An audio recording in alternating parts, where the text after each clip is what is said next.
The blinking white light on your Rogers Ignite Wi-Fi pod indicates it's either booting up, updating its firmware, or trying to reconnect to the network. This is a normal part of its operation and usually resolves itself. Booting occurs during initial startup. Updates pushed over the air can take 5 to 15 minutes. Reconnecting happens when the pod loses sync with the mesh network. While annoying, in 90% of cases, a blinking white light is self-resolving according to Rogers 2025 data. The blinking is how the pod communicates its status, and patience is key.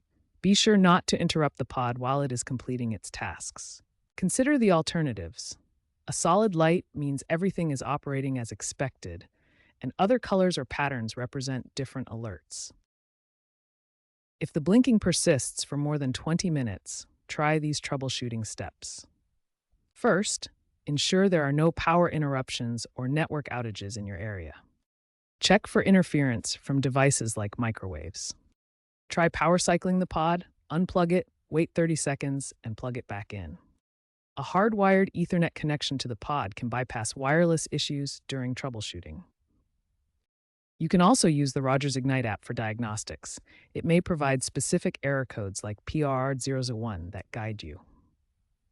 Resetting your gateway modem and then the pod sequentially has been successful for many users.